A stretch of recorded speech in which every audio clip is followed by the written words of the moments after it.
Brad Sham, Cowboys Radio, 105.3 The Fan. I'm not sure it's even appropriate to ask a football question anymore, but Ryan, you mentioned... It's all football, Brad. Yeah. That's what I'm trying to say. It always has been. We just introduced it more like that when we got here. Tell that to the people watching the Cartoon Network, but...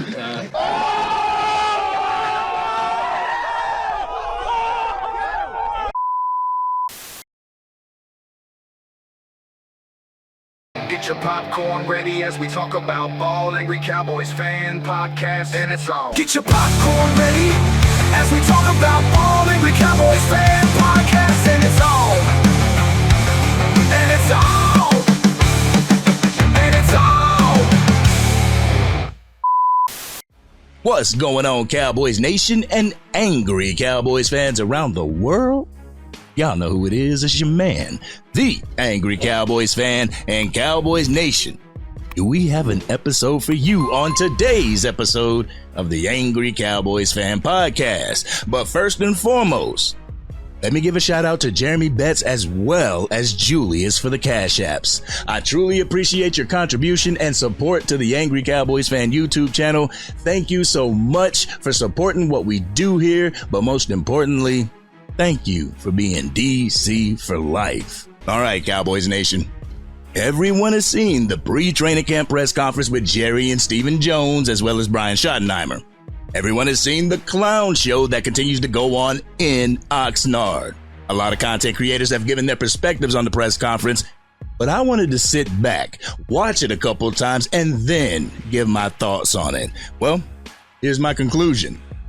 That press conference set the Dallas Cowboys fan base back mentally. That press conference has that what the hell look on the Dallas Cowboys fans' face. What was that, Cowboys Nation? What was that, Jerry Jones? Why did you have to make this press conference once again all about you? What pisses me off was the fact that the media didn't even help situations one bit. Instead of talking about the football team or football operations, they want to dive into the contract negotiations with Micah Parsons. They want to talk about the money associated with these players. I thought that we were here to discuss the plan of attack when it comes to football and not another man's pockets, Cowboys Nation. They know that they're going to get some sound bites from Jerry Jones, so they feed the fire, which is Jerry Jones, and he is so happy to oblige. But Calvin Watkins started the press conference out with a football question, and then the press conference completely veered into left field with a multitude of questions that had absolutely nothing to do with football operations. Calvin Watkins started it off with a football question, but it wasn't until the 9th question where a reporter asked Brian Schottenheimer a question about football operations. But you know the conversation switched right back to contract negotiations. And while talking about said contract situations, Jerry Jones throws a number of Dallas Cowboys players under the bus. Dak Prescott, Trayvon Diggs, said that Micah Parsons missed 6 games last year when we all know that he missed 4. Jerry, know what the hell you're talking about before you start talking. Aren't these the players that you brought to the team, Mr. GM? I swear, Cowboys Nation. My optimism gets shot down every time Jerry Jones sits in front of a camera. Every time that I have a good thought about the Dallas Cowboys, Jerry Jones gets in front of a mic and unlocks some of the craziest word salad that I have ever heard. We haven't even gotten to the 3 clips that I got for y'all yet, Cowboys Nation. So we're going to take a listen to the 3 clips that I got for y'all. And then you know what we're going to do. We're going to come back and unpack this raw and uncut. So, angry Cowboys fans, let's take a listen to the first clip from the Dallas Cowboys pre-training camp press conference. Well, first of all, we've always felt like it wouldn't, it's not productive to talk about any details about what's holding what up. I mean, obviously, we don't have a deal with Mike and we have work to do. That's the only thing I would comment on. The other thing I would say is contracts are 4 or 5 years. Okay? There's a lot of water under the bridge if you step out there and do something in the first 2 or 3. You can get hit by a car. Seriously. You can get hit by a car? Really? Really, Jerry Jones? Now you see, Cowboys Nation, if Stephen Jones took the approach that he started off with, we wouldn't be up here talking about these players' contracts and shit. I'm sorry, Cowboys Nation, but this irritates me to no end. Steven tried to keep it close to the chest, but Jerry Jones has to interject his opinion on the matter, and here we go, throwing the guys that put it all on the line for this organization under the bus. This is not business, Cowboys Nation. This is Dallas Cowboys business. But jumping into the second clip I got for you, Jerry Jones continues to talk about their philosophy when it comes to contract negotiations, and frankly, I don't think he even believes what he's saying. So let's go ahead and take a listen so we can come back and talk about it. Roll the clip.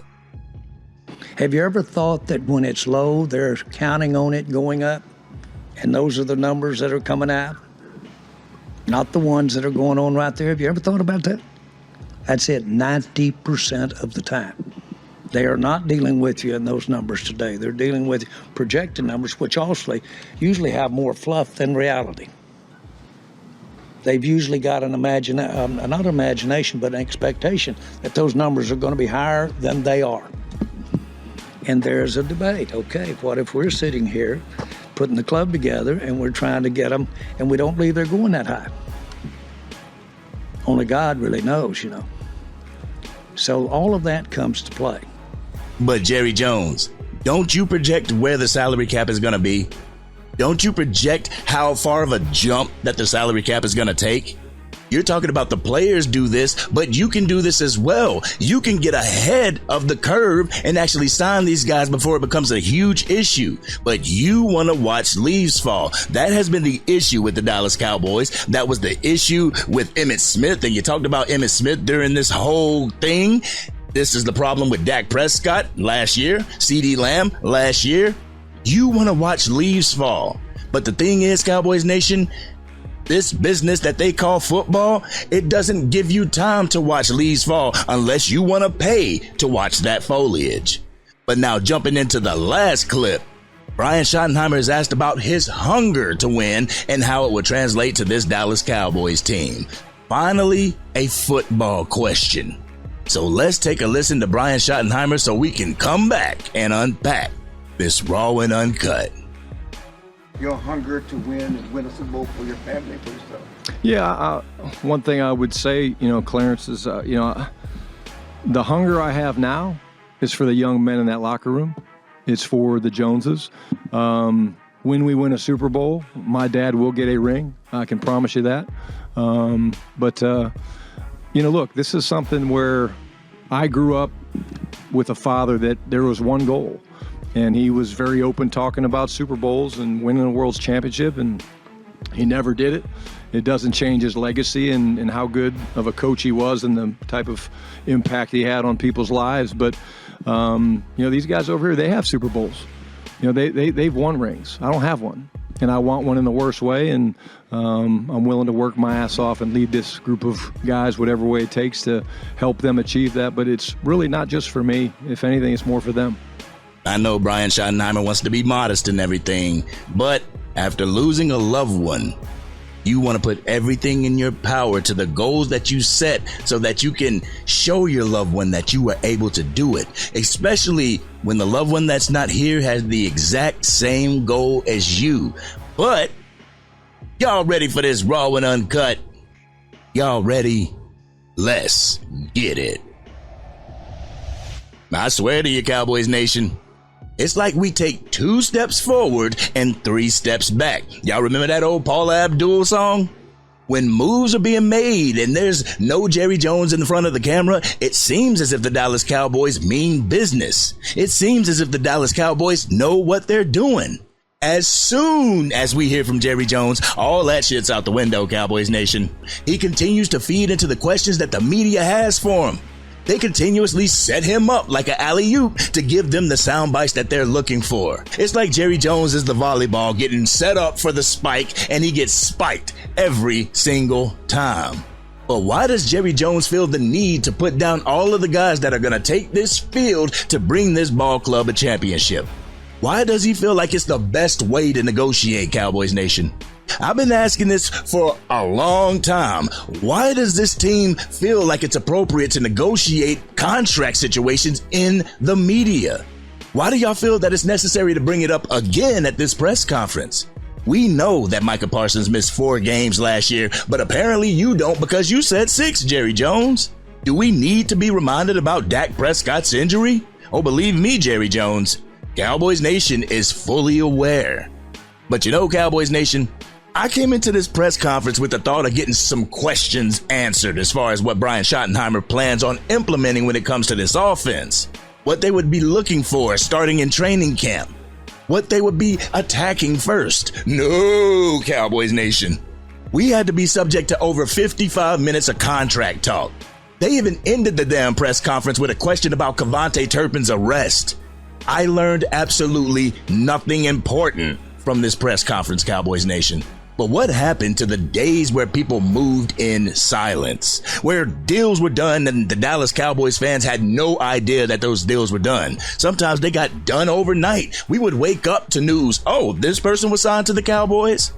What happened to being proactive when it comes to said deals? It's a damn shame that everyone and their mama knows about the financial situation of these players. Honestly, I love those days where the information wasn't available to the fans and the media because now it's a hurdle placed in the way of football operations. It's a way to make these players look bad when all they want to do is feed their families. It's stuff like this that has football feeling like another episode of the Kardashians or WWE or something. Another soap opera, a male soap opera on live television. When are we going to get back to football, Cowboys Nation? When are we going to get back to being a contending team, Cowboys Nation? When is the front office going to put out what they want their players to put in? We all win a Super Bowl. Well, the front office has to be able to put in that work to bring this team a Super Bowl as well. A part of it is leaving these coaches the hell alone and getting them the pieces that they asked for. Is that going to happen? Judging from this press conference, obviously not. Also, there was a part in that press conference where Jerry Jones said he doesn't talk to the agents and Stephen Jones doubled down on it. When they said that, all I could think to myself, Cowboys Nation, was, what the hell are you doing up there if you're not doing the duties of our GM?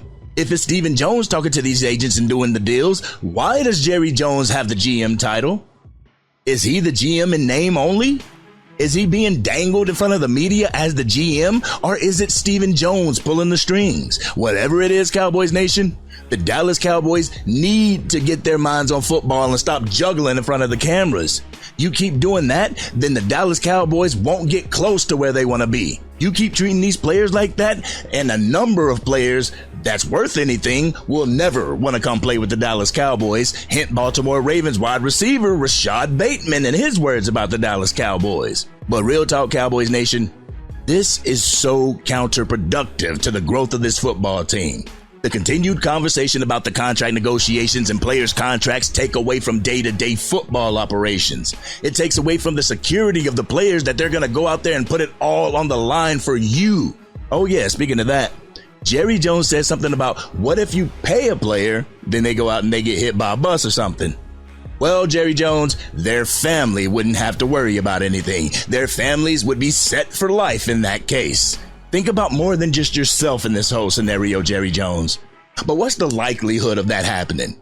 What's the likelihood of a player just walking out after signing a contract and getting hit by the bus? The likeliness of you getting the contract done and the players working out is far more likely to happen as opposed to them going out and getting hit by a bus.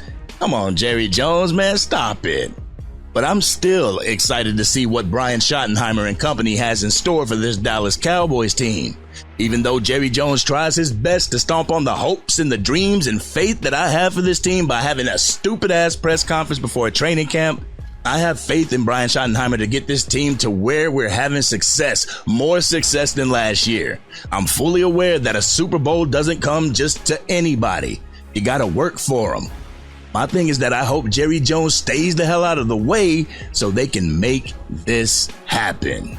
But this has been your man, the Angry Cowboys fan. Cowboys Nation, what did you feel about the press conference yesterday? Did you feel it was counterproductive to what we're trying to do here? Y'all know how we do. We always talk about it in the comment section. But if you're digging this content and want to help the channel chip away at the milestone of 20K, Drop a like on this video and please consider sharing it with anybody that you know is a Dallas Cowboys fan. If you are DC for life and can't wait until the pads come on for training camp, hit that subscribe button.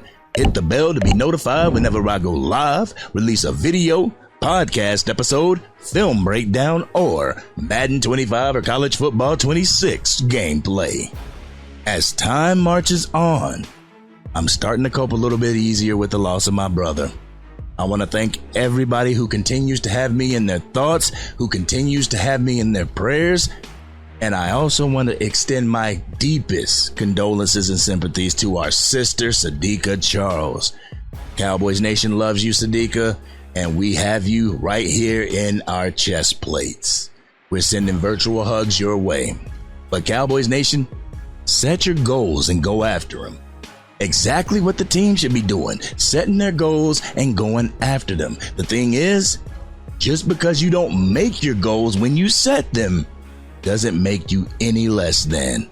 Continue to go after them until you can't anymore. No matter what anybody says, no matter what the haters say, keep attacking your goal. But this has been your man, the Angry Cowboys fan. I love y'all. Love you, Rick. And I'm out.